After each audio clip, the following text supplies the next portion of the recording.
In today's video, I will reveal and add 2 new gold pieces to the map here.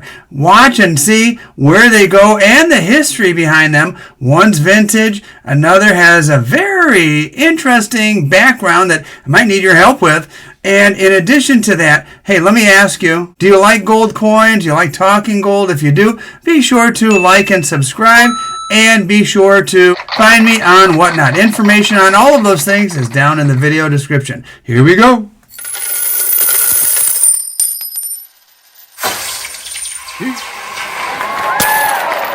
Okay, let me reveal the first piece here. It is a little 1 gram piece, Pamp Suisse. And you know what? This appears to be a vintage piece.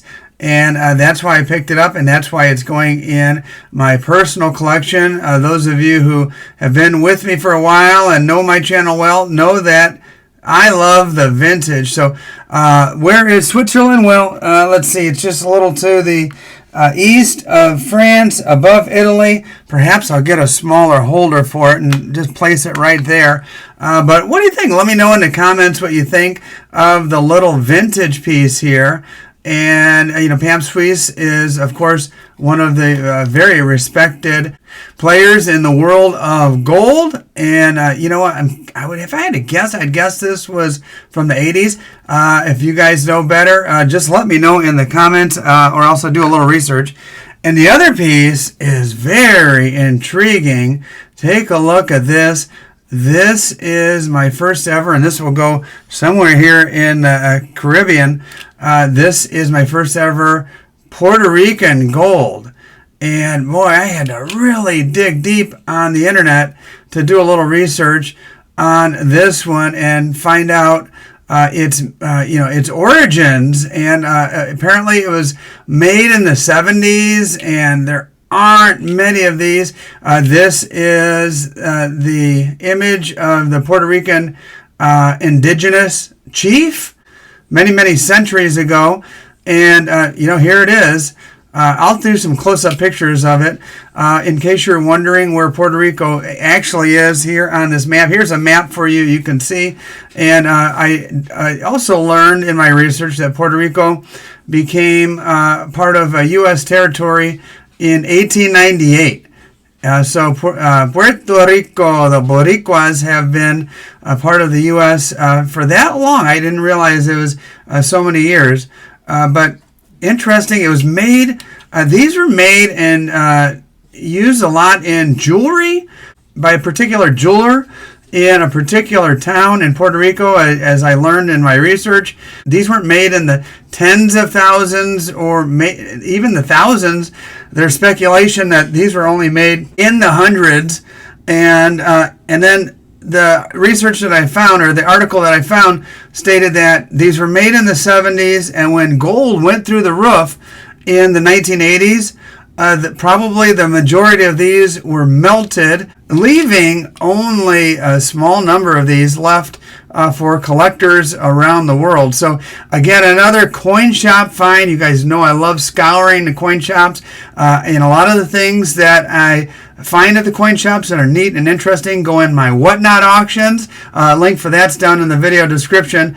But stuff like this that's super rare, that's going to go in my personal collection. So as you can see here, my collection on the map is growing just a little bit at a time. I'm mostly silver, sprinkling in some gold when I get a chance. But one area of the map that is not covered at all by anything is Alaska, way up here. Man, I'm going to need to get a gold nugget or something like that from Alaska. But speaking of Alaska, there is more than gold to mine in Alaska. There is another metal that I'll be talking about throughout the rest of the video. And I certainly encourage you to watch the remainder of this sponsored video brought to you by Alaska Energy Metals. And so here is the disclaimer. This video is disseminated on behalf of Alaska Energy Metals, U.S. stock symbol AKEMF. And I am so grateful that they trust me to share the information about their company with you. So keep watching. So the metal that I mentioned earlier that can be found in Alaska is nickel. Nickel, you ask, well, how about silver, gold? Yeah, that too, but don't count out nickel. Nickel is a very, very important commodity used in EV, that's electric vehicle production. And, I own a F-150, but I fully expect that somewhere down the road, we'll all be converting to EVs at some point in time. Now, nickel is used in that production in those lithium batteries. As a matter of fact, there's more nickel in a lithium battery than actual lithium. And considering the direction the world is going with the ramped up production of EVs, including Tesla and every other company on the planet that makes them, nickel is essential to meet the demand for all of those EVs that will be on the road. Now, I'm going to share quite a bit about Alaska Energy Metals, but let me entice you to keep watching by letting you know that someone watching this video right now is going to receive a couple of ounces of silver, and beautiful ounces at that, a backdated American Silver Eagle, a 2023 Libertad with a low mintage, I might add. And so keep watching for details on how to win these in just a moment. Now I'm going to share more information with you about Alaska Energy Metals, but first let me introduce Greg Beischer. Greg is the president and CEO of Alaska Energy Metals. Hi, my name is Greg Beischer. I'm the president and CEO of Alaska Energy Metals.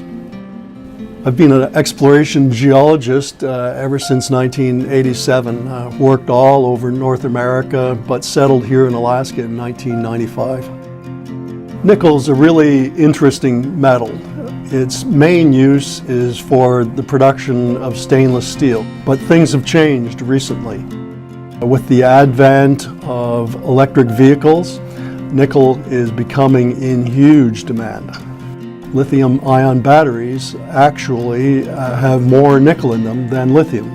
If we are going to adopt electric vehicles across our entire country, across North America, across Europe, then we're going to need our own secure domestic source of nickel and other battery metals.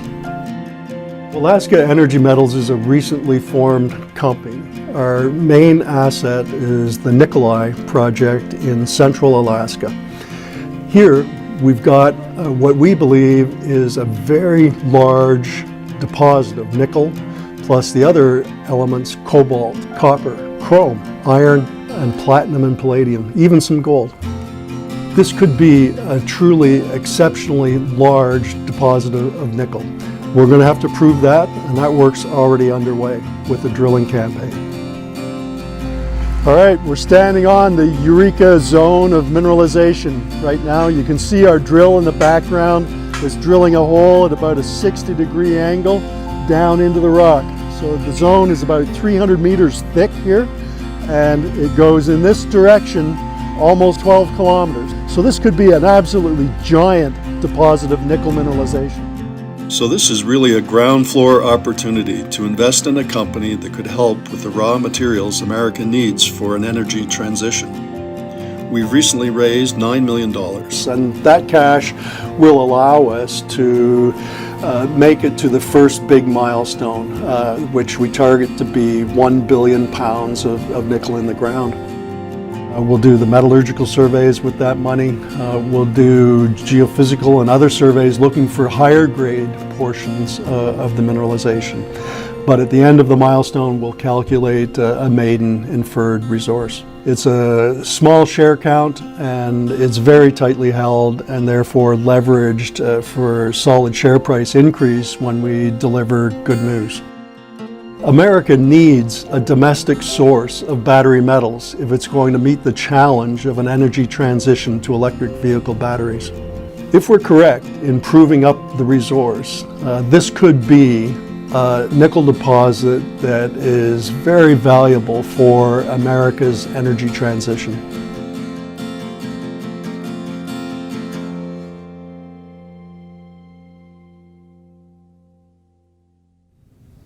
You know what I really like about Greg? All of those years in the industry. He knows what he's doing. He knows the terrain. He knows the area. And he knows how to get things done. Like the Nikolai project. They have big goals for their project up there in Alaska. And one thing I like about this company is it is in Alaska, USA. We're not talking about some foreign country. And this is consistent with our country's move away from hyper-globalization, where we farm everything out, which has really been the case in the last 33 years. I like the fact that we're not outsourcing our resources. We're finding our own resources in our own country, Alaska. Now, who else believes in nickel? None other than Elon Musk. Take a look at this tweet regarding the nickel shortage. Also, there was recently an article where Elon Musk said to miners, please mine more nickel.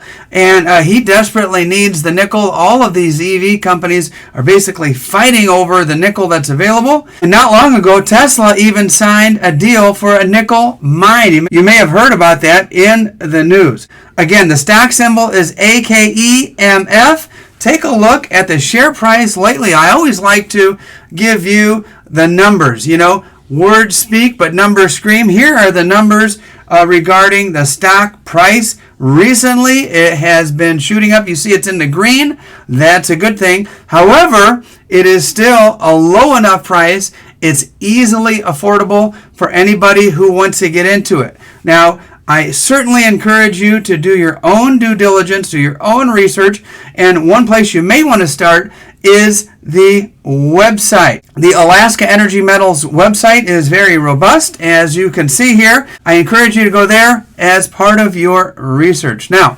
again, I mentioned these coins right here that somebody's going to get. So here's what you do. Simply put a comment in the video. Use the word Alaska, and you'll be eligible for that giveaway. Hey, as always, thank you so much for watching. And once again, thank you to Alaska Energy Metals for their kind sponsorship and support of the channel. And I hope you enjoyed the gold that I had laid out here and the new additions. For now, T signing off.